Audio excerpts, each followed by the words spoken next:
Сәлеметсіздер ме, құрметті желі оқырмандары? Бүгін біз сіздерді Әнуар Әлімжановтың туғанына 90 жыл толуына орай ұйымдастырылған суреткер һәм қайраткер атты кітап көрмесімен таныстырғалы отырмыз.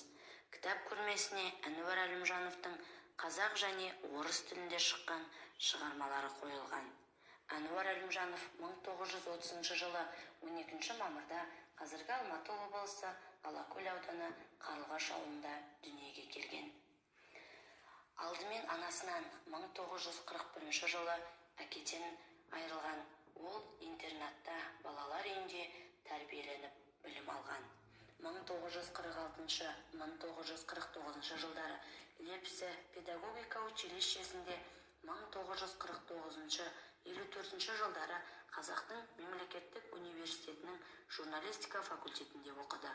1954-69 жылдары Алматинская правда газеті, яғни қазіргі Агния Алатау газетінің тілшісі, литературная газетінің Орта Азия және Қазақстан бойынша арнаулы тілшісі, Ленинская смена газетінің бас редакторының орынбасары, Правда газетінің тілшісі болып жұмыс жасады.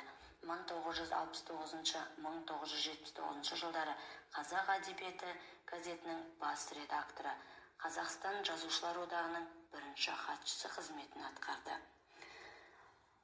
Көгілдір таулар, ұстаздың оралуы, жазушы, Махамбеттің жебесі, адамдар жасы сияқты повестері мен романдары, естеліктері жарыққа шықты. Биылғы жылы «Бір ел бір кітап» акциясы Әнуар Әлімжановтың «Ұстаздың оралуы» романының ұсынылды. Әр қазаққа оқуға тиісті елу өздік шығарманың әрі Әнуар Әлімжановтың «Ұстаздың оралуы» романы. Мұхтар Әуезовтің өзінен ақ бат алған қаламгер артында өзінің дара қолтаңбасын қалдырып кетті. Әнуар Әлімжановтың өмір жолы күрес жолы. Ол ешкімге бас ұрмады, тек әділдікке, ақиқатқа табынды. Ол тек қана қаламгер емес, саяси қайраткер болды.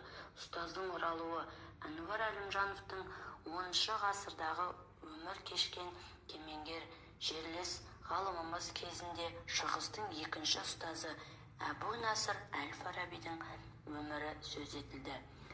Әл-Фарабидің өшпес өнегесін арттыру әрі ауыр, әрі құрметті міндет етеді.